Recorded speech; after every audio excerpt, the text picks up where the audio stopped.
애들이 바쁜가 보네. 무슨 일 있는 건 아니겠지? 핸드폰만 만지작거리며 자식의 안부 전화 한 통에 목매는 삶, 언제까지 계속하실 겁니까? 반갑습니다. 당당한 인생 후반전입니다. 대한민국 부모들은 참 지독합니다. 자식이 30이 되고 40이 되어도 그저 물가에 내놓은 어린애인 줄 압니다.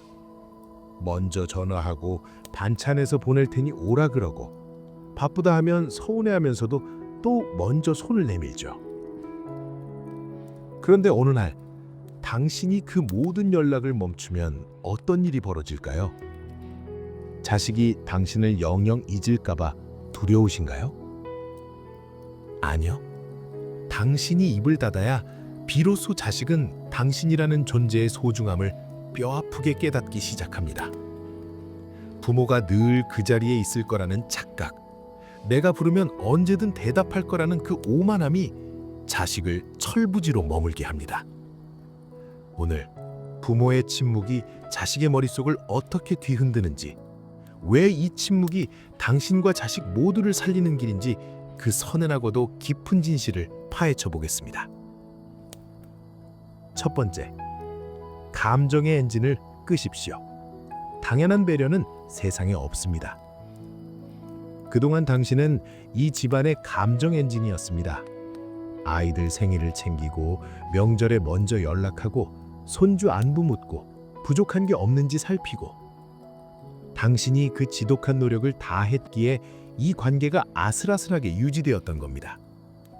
그런데 당신이 연락을 멈추는 순간 자식은 생전 처음 느껴보는 무거운 정적에 당황하기 시작합니다.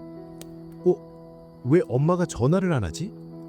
무슨 화나는 일 있으신가? 처음엔 귀찮은 잔소리가 줄어 좋아할지 모릅니다. 하지만 시간이 흐를수록 자식은 깨닫습니다.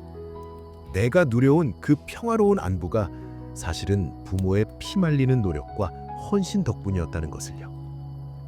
부모가 먼저 연락을 멈춰야 자식은 비로소 관계의 책임이라는 걸 배웁니다.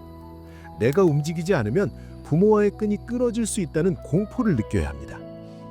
당신이 계속 먼저 다가가면 자식은 평생 당신을 당연하게 놓여있는 낡은 가구처럼 대할 뿐입니다. 가구는 소중히 여기지 않죠. 그저 필요할 때 사용하는 물건일 뿐입니다. 당신은 물건이 아니라 인간이며 존중받아야 할 부모임을 침묵으로 가르치십시오. 두 번째, 침묵은 가장 무서운 거울입니다. 자식은 스스로를 돌아봅니다. 당신이 입을 닫으면 자식은 이제 비난할 대상인 당신이 아닌 자신을 보기 시작합니다. 예전엔 부모가 잔소리하면 또 시작이네 라며 비난의 화살을 부모에게 돌렸죠. 자신의 불효를 부모의 성격 탓으로 돌리며 합리화하기 바빴습니다. 하지만 부모가 아무 말도 하지 않으면 자식은 비난할 대상을 잃어버립니다. 아무 소리도 들리지 않는 텅 빈 통화 기록을 보며 자식은 문득 자신에게 묻습니다. 내가 그때 너무 심하게 말했나? 내가 나 편할 때만 연락했나? 당신의 침묵은 자식에게 거울을 들이미는 것과 같습니다. 아무리 무심한 자식이라도 부모의 침묵이 길어지면 근원적인 불안을 느낍니다. 그 불안은 곧 미안함이라는 죄책감이 되고, 그 죄책감은 비로소 당신을 한 명의 독립된 인간으로 보게 만드는 통로가 됩니다. 당신이 100번 타이르고 가르치는 것보다 한 번의 깊은 침묵이 자식의 영혼을 더 세게 때리는 법입니다. 세 번째, 가짜 효도의 민낯을 마주하십시오. 대한민국 자식들 중에 필요할 때만 부모 찾는 자식들 참 많습니다.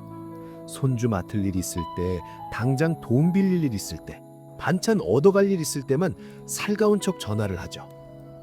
당신이 그 요구들을 묵묵히 들어주며 먼저 연락을 이어가는 한 자식은 당신을 사랑하는 부모가 아니라 편리하고 유능한 도구로만 여길 뿐입니다.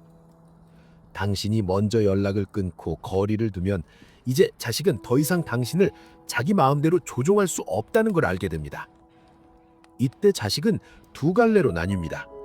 화를 내면서 당신을 원망하거나 아니면 조심스럽게 눈치를 보며 당신의 마음을 살피기 시작하죠. 화를 낸다면 그건 당신을 아직도 자기 편의를 위한 도구로 보고 있다는 증거이고, 눈치를 본다면 그건 이제야 당신을 한 명의 인격체로 존중하기 시작했다는 신호입니다.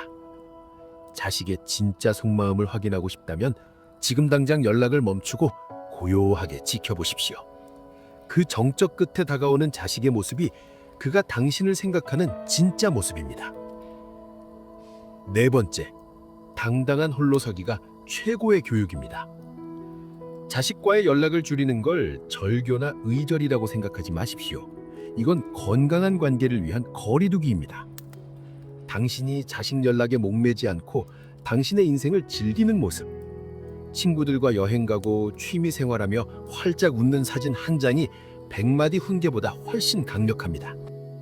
자식이 왜 전화를 안 하냐고 구걸하지 마십시오. 자식이 당신을 궁금해하게 만드십시오. 당신이 당당하고 행복하게 홀로 서 있을 때 자식은 비로소 당신 곁에 머물고 싶어 합니다. 부모가 행복해야 자식도 부모를 존경합니다. 자식 인생의 조연으로 살며 그들의 일정에 일희일비하지 마십시오. 당신 인생의 당당한 주인공으로 사십시오. 당신이 스스로를 귀하게 여기고 대접할 때 세상 사람들과 자식도 당신을 귀한 존재로 대접하기 시작합니다.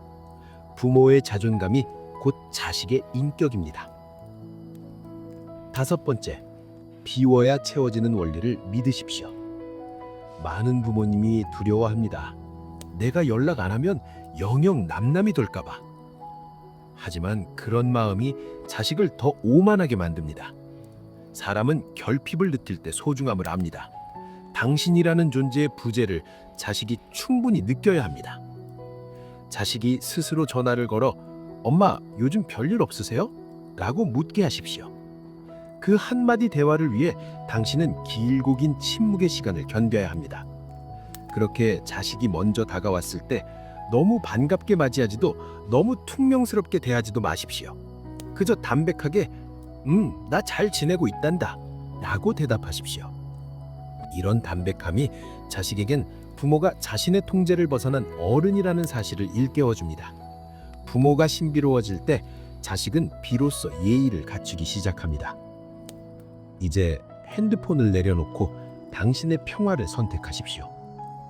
여러분, 오늘 이야기가 가슴 아프게 들리셨을 수도 있습니다.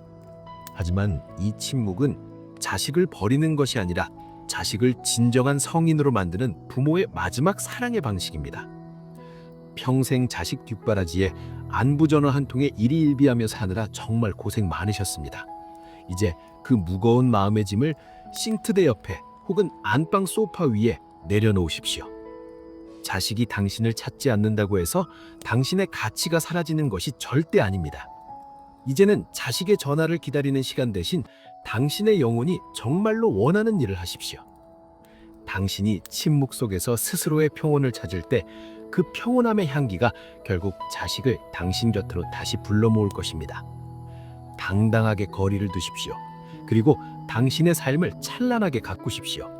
그것이 당신이 자식에게 줄 수 있는 마지막이자 가장 위대한 가르침입니다.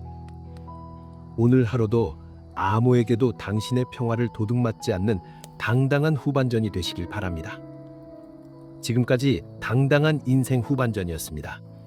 영상이 당신의 마음에 단단한 힘이 되었다면 구독과 좋아요로 함께해 주십시오.